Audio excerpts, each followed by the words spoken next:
This video, titled Prologue, continues the historical leading to the fictional story in the book Whirlwind 2032, Revolution 2.0. Remember that the book takes history and projects it into the future. Most of my viewers will cheer and shout, "Yes!" out of their windows like on the movie Network, but the libtards will cry, go into their gender-confused safe spaces, and seek psychiatric help. Prologue. It was the end of May 2011, and U.S. forces in Pakistan had allegedly captured and killed Osama bin Laden, the boogeyman that the George Bush administration blamed for the false flag operation terrorist attacks of September 11, 2001, a decade prior. No actual photos or videos of the capture or the killing of bin Laden was ever shown to the American public, except for reenactment documentaries. The U.S. Navy claimed to have buried his body at sea. This alleged sea burial was supposedly done to keep bin Laden's followers from turning his burial site into a Muslim terrorist shrine.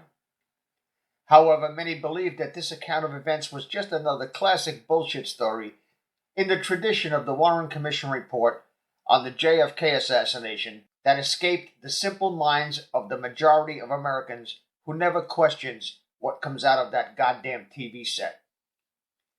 The proven Manchurian candidate, President Barack Hussein Obama, announced to the news cameras that Osama bin Laden was shot dead by a special operation of Navy SEAL Team 6 and that, quote, justice has been served, end quote. The gullible masses, or those who were eager to have a government that they could trust again, in their mental fog of cognitive denial, celebrated in the streets and on the ground zero crime scene, like justice was indeed finally done. Shortly thereafter, all 22 members of SEAL Team 6 were killed, possibly by our own government, in order to keep the secret that Osama was either already dead when the SEALs got there or was still alive.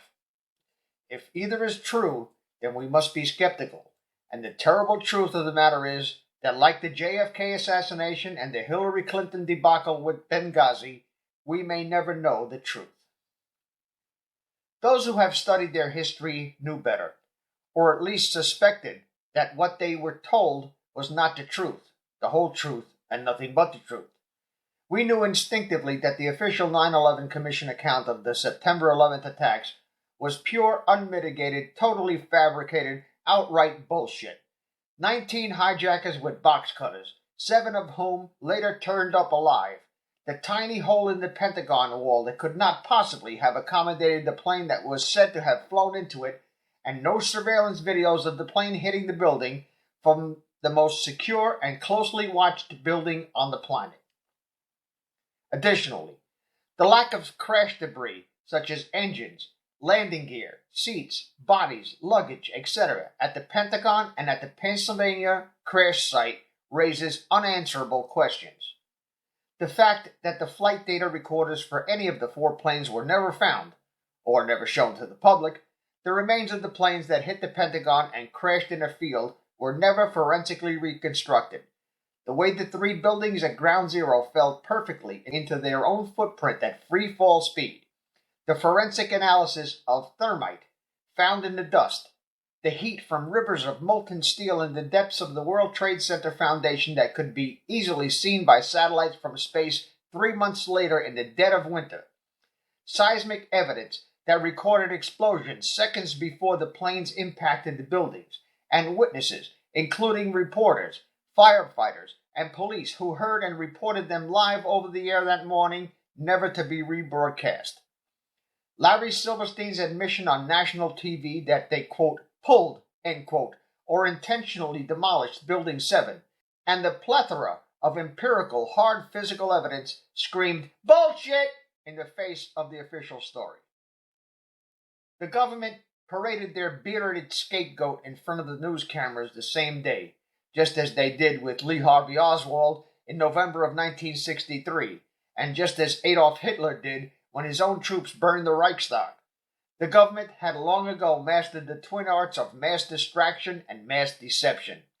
It started sometime in the early 1900s, probably as a benevolent, the people don't really need to know.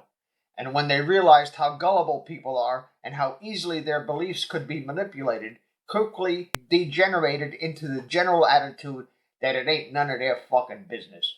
On or about 1947, when the UFO crashed near Clovis, New Mexico, and everyone who has ever watched the History Channel knows about that cover-up. This realization in turn led to the establishment of psychology and psychiatry, mind control, MKUltra, and the science of psychopolitics circa 1950. The development of a beneficial technology called Dianetics inadvertently spawned the obverse technology of brain drug hypnosis, also known as Black Dianetics, and this in turn led to the wholesale control of the media and finally in the ability to control the cognitive processes of the world population. In the early 1900s, the idea of Novus Ordo Seclorum, or New World Order, was there, but there was no practical means nor the technology to bring it about. Communications were too slow, too inefficient, and depended upon the public's reading skills. Radio was in its infancy, and commercial television was almost 40 years into the future. With the advent of radio and television, the means to control the masses became more easily accessible. Now, one didn't have to know how to read in order to be brainwashed. Early on, the novel technology was exploited to sell common household products such as laundry detergents and cleaning products. No matter how shoddy the product was, if it was advertised on TV, the stores couldn't keep it on the shelves. Soon thereafter, those skilled in the black art of psychology formed Madison Avenue corporations that sold political candidates to the voters and vilified scapegoats in order to foment civil unrest and numerous and sundry skirmishes and wars around the world. Support for the Vietnam War was started on TV, as news reporters working for a government-controlled media covered a breaking story, the infamous Gulf of Tonkin incidents of August 2nd and 4th, 1964, alleged attacks against two American destroyers, the USS Maddox and the USS Turner Joy, by the North Vietnamese Navy. Attacks which never in fact occurred. What the hell two of our destroyers were doing there in the first place is anybody's guess. As we have seen, absolute fiction and outright lies can become history and gospel truth if you have the right media connections.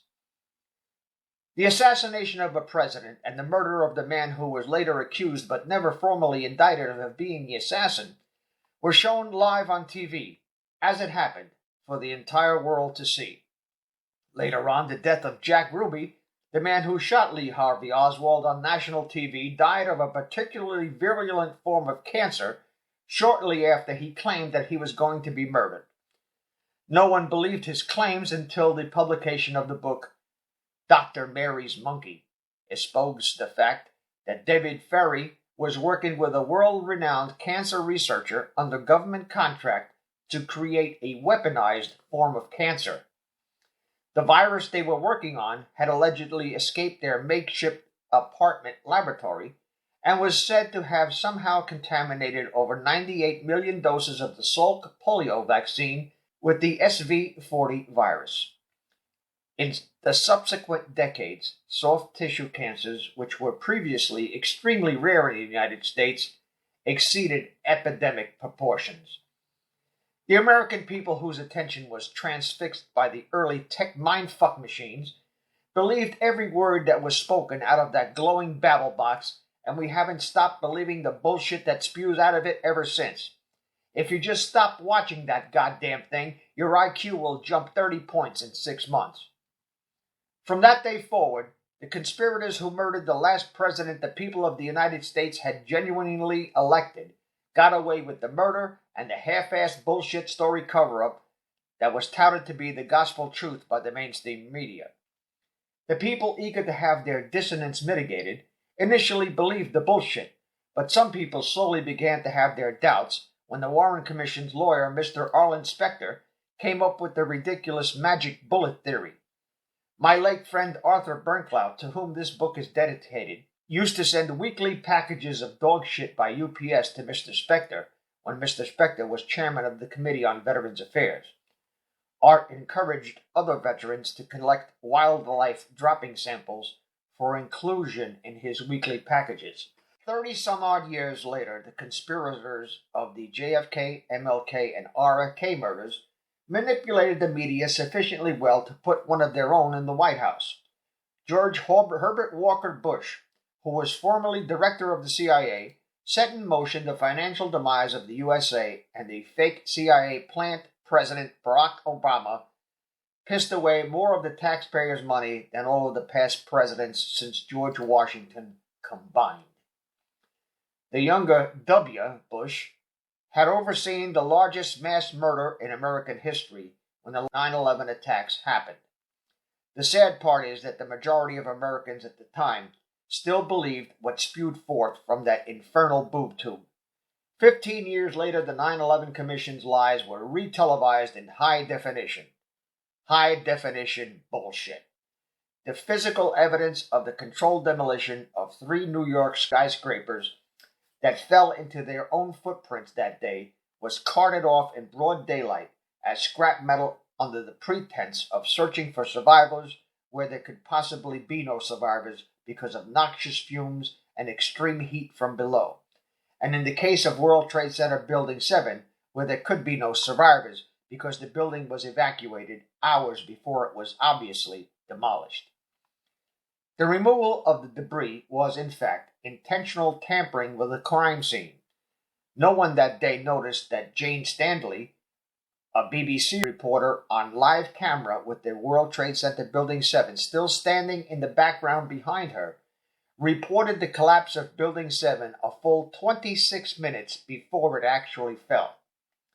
The faux pas by the BBC was exposed months later in several documentary films and stood as positive empirical proof as irrefutable as it gets, that even the British media was being controlled, and the news was scripted well in advance. How could a BBC reporter report an event that had not yet happened? Was she psychic? If you don't believe that, then Jane Stanley is a genuine prophet seer who should be working as a fortune teller. There was no reason to even speculate that World Trade Center 7 would fall. It was not structurally damaged, and no other steel-framed buildings before or since have ever collapsed because of fire. So how could the BBC reporter know? The answer could only be that she was ahead of schedule reading from a prepared script given to her by the people who intentionally demolished that building, knowing that it would fall, or by their agents who were in cahoots with the scripted cover-up. The members of the British camera crew were not New York residents who would recognize Building 7 in the background as she spoke, and so the video feed was transmitted in error live. Another fact is that World Trade Center Building Number 6, which did not collapse, can be seen from above to be missing its core. This is obviously a controlled demolition failure, as the facade of the building remained standing, while the inside core of the building seemed to be sucked out or fell into its own footprint, precisely what would happen if the center structural columns of the building were intentionally cut by thermite and explosives. 10 years had passed, and the American people allegedly elected the nation's first black president, who it was alleged from the outset was a Muslim and not even a U.S. citizen. These allegations were, much later, proven absolutely true. Why it took so long has never been explained, and whether that proof was also just so much fabricated forgeries of documents to support spontaneous and abject bullshit will probably never be discovered. However, if you believe that predominantly white Anglo-Saxon Protestant America had elected a black suspected Muslim non-citizen to the presidency after 9/11, then one of 3 things must be true. Number 1, America was so fed up with W. Bush and the Republicans that they protested at the polls by electing the candidate that Las Vegas casinos would lay 10,000 to 1 odds against. Or, Obama was somehow part of a greater conspiracy, and the media-controlled election polls and votes were manipulated to elect him.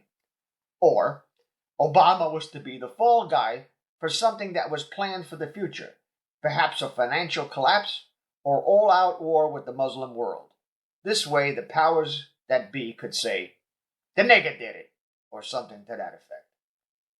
America isn't as racist as it was in the 1950s and 60s, but there are currently those neo-Nazi Neanderthals out there who occasionally crawl out from under their slimy rocks to call a black man nigger in the Kunta Kinte sense. It is this author's opinion that if Martin Luther King were alive today, he would certainly have no problem winning the presidency in a landslide. However, Barack Obama was certainly no Martin Luther King. Early in 2011, the Occupy Wall Street movement was started. This quickly morphed into the loosely knit but formidable organization known today as Anonymous.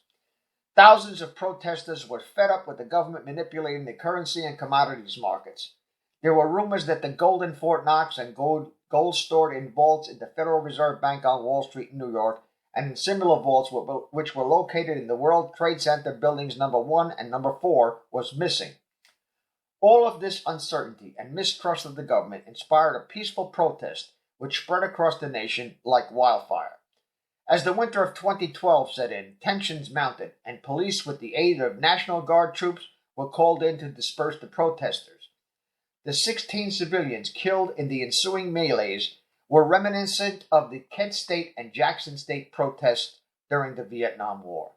Although the protests were eventually abandoned, mostly because the weather became unbearably cold, the protesters themselves never gave up the fight. Over the next 3 years, they organized via social media and brought hundreds of petitions to Congress, which just ignored them as internet activists. Congress's apathy concerning these citizens was soon to prove to be the proverbial straw that broke the camel's back. In June of the year 2014, the nation was in the middle of a housing market collapse, which was unprecedented in American history. Homeowners who purchased homes in the late 1990s and even recently found themselves paying mid-six-figure mortgages on property worth practically nothing on the open market because of the glut in mortgage short sales and tax foreclosures. Those people simply defaulted on payments and became squatters on property that the banks didn't want because the banks couldn't sell them or afford to maintain them, waiting for the market to recover. The bankers knew the market would not recover anytime soon because they engineered the collapse. The squatters were not evicted because if they were, vandals and drug addicts would move in and vandalize the property, making the properties essentially worthless except for the land that they sat on. Gasoline was twice 2010 prices and then dropped precipitously when the UN, under Obama's watch, lifted sanctions on Iraq. But American dollars were literally not worth a lit fart in a wool mitten. The national debt was 4 times the global money supply, and by 2017, unemployment reached an all-time high of 14%. Disaster was looming, and it had long been the practice of the U.S. Treasury to simply print more money to pay off the debt. But this centuries-old Ponzi scheme was no longer working. A buttered bagel and a cup of watered-down coffee went up to just $7. America was worse than broke. Its government has squandered and stolen every productive hour of every citizen's life for the next 6 generations. The question had always been asked, who do we owe all of this money to? The answer is to the Federal Reserve Bank, which is about as federal as Federal Express, and always was a privately held bank, and to arms dealers and various merchants of chaos who have fomented and profited from every war and international skirmish since the War of 1812. These people, whose names America would never know, were not taking payments in paper instruments such as treasury bonds or U.S. currency anymore. They wanted to be paid in gold. So they demolished the World Trade Center to hide the fact that its underground vaults had been looted and all the precious metals, more gold than Fort Knox ever held, and all its precious gemstones were stolen prior to the planes hitting the towers. No news media and no documentary films have ever mentioned these vaults because few people have ever seen them with their own eyes. Nobody had been allowed to audit the Fort Knox vaults since 1971, and the Federal Reserve Bank has never been audited. After 9/11, the official story was that the World Trade Center gold vaults were a myth, concocted by conspiracy theorists. They certainly were not. I saw them myself when I, as an IBM technician based on Wall Street, serviced the computers owned by Securicom, the company that ran the vaults. On February 18, 2015, the worst president ever to occupy the Oval Office convened a summit on terrorism where he refused to use the words Muslim terrorists, even after more than a dozen Coptic Christians were beheaded for their faith in Syria. The years from 2013 to 2017 also saw a number of terrorist attacks on American shores, including the Boston Marathon, Charlie Hebdo, Paris, Lahore, Brussels, and a number of foiled attempts that were intercepted by what appeared to the public to be sheer luck. Obama's refusal to acknowledge the ideology and the theology of Islamic fundamentalist terrorism inspired numerous terrorist attacks on U.S. shores long after his presidency was history. Political correctness prevailed, as even the non-mainstream media who knew better insisted on calling the terrorist factions extremists, when in fact they were fundamentalists. The extremists were the so-called peaceful Muslims who never attended mosque, never practiced the Salat, and never in fact read the Quran. The new president, Donald Trump, at least, was able to speak the truth, although unable, despite valiant efforts because of prevailing political correctness in the Senate and Congress, to make an effective dent in the threat. The terrorists were pleased that they could so easily perpetrate this lie and misinformation that pervaded the majority of the world's media coverage. It is not at all widely known, but the Quran permits and even encourages lying to non-Muslims, called kitman and taqiyya, in order to advance the religion of Islam. Those who knew this vehemently opposed the UN Security Council's lifting of the economic sanctions on Iraq in December 2010 under Obama's watch, knowing that the Iraqis were lying. In the summer of 2016, WikiLeaks, Julian Assange's Judicial Watch, the Judicial Process Commission, and various other groups followed and investigated allegations that Bill and Hillary Clinton used their 501(c) corporation to launder money paid to them by foreign interests, some of whom were sworn enemies of the United States, in exchange for favors and legislation favoring their interests and agendas, most notably the selling of 20% of U.S. uranium to a Russian company in exchange for millions of dollars in payoffs laundered through the Clinton Foundation. Over 40,000 emails on a private unsecured server in the Clintons' home was used to send classified information to foreign governments who were not cleared or authorized to see those documents. After this discovery, and before the FBI physically seized the server, Mrs. Clinton used a DoD-grade forensic wiping program called BitChute to delete and overwrite the data on the server. What she didn't count on was that those emails still existed on the proxy servers between her private server and each of the recipient's machines, and on all of the recipient's machines as well. It took many months of detective work by dozens of experts, and along with a list of recipients compiled by WikiLeaks, Julian Assange, and others, subpoenas were issued to seize most all of the many recipients' personal computers and handheld devices, and as a result, a majority of these emails were recovered where the U.S. had jurisdiction, or where foreign governments cooperated with Interpol and the FBI.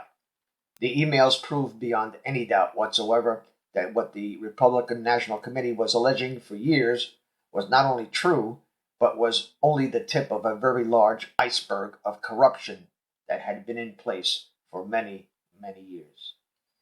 These chains of events proved that the Clintons were indeed criminals that made Julius and Ethel Rosenberg look like rank amateurs.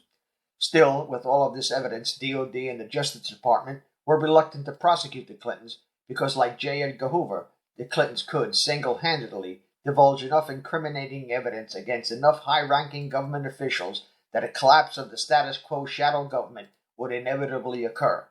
And so those who could prosecute the Clintons didn't dare make a move, scared shitless that the shit would hit the fan if they did, or they would end up dead, as so many others have who dared to expose or try to expose the rampant corruption of the Clintons. While the release of all this information did not result in an immediate prosecution, the resulting scandal leading up to the 2016 election had disenfranchised even those who were welfare voters, and even despite rigged voting machines, Donald Trump took the 2016 election in an undisputable, record-breaking landslide. Even CNN could not spin their way out of the overwhelming support being shown to Trump on social media. The paid-for mainstream media polls just did not jive at all with the unbiased and often anonymous polls being conducted over the internet. There was no doubt that the shadow government's power structure had been seriously disrupted. Trump almost immediately fired over 2,000 government employees and had high-ranking officials in the Veterans Administration, CIA, FBI, and Homeland Security prosecuted under RICO statutes for corroboration with the Clintons or being involved in the attempted cover-ups. Hillary and her husband were eventually convicted of numerous crimes against the Republic of the United States of America, including ordering the FBI raid against Waco complex, espionage for sending classified information to hostile governments, perjury, money laundering, drug trafficking, when Bill Clinton was governor of Arkansas, contract murder for arranging hits on political opponents and political witnesses against them.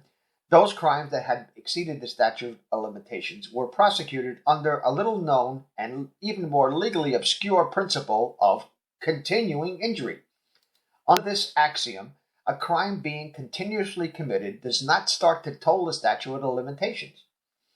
The famous New York State prosecutor, Preet Bharara, had successfully argued in federal district court that the Clintons' abuse of their positions and influence in government in their pay-for-play scheme had not only been crimes when they were committed, but the damage being done to national security by the compromise of classified information known to have been disclosed, and that information at the time still unknown to have been disclosed by virtue of the forensically wiped server, was ipso facto a crime in progress, even as the trial was being conducted. The judge dismissed defense counsel objections and allowed the prosecution of all charges related to the Clinton Foundation to continue. In late 2018, after a lengthy trial in which over 75,000 exhibits of evidence were presented at the discovery phase and entered into evidence, the Clintons, James Comey, Loretta Lynch, Huma Abedin, and a dozen other officials who held office under the Obama administration were judged guilty on all charges and sentenced to multiple consecutive life sentences without parole in the Supermax wing of the federal penitentiary at Leavenworth. Hillary Clinton was sent to the terrorist cells where she would have no access to the outside world, no visitors, no phone calls, and denied any human contact for the duration of her multiple life sentences.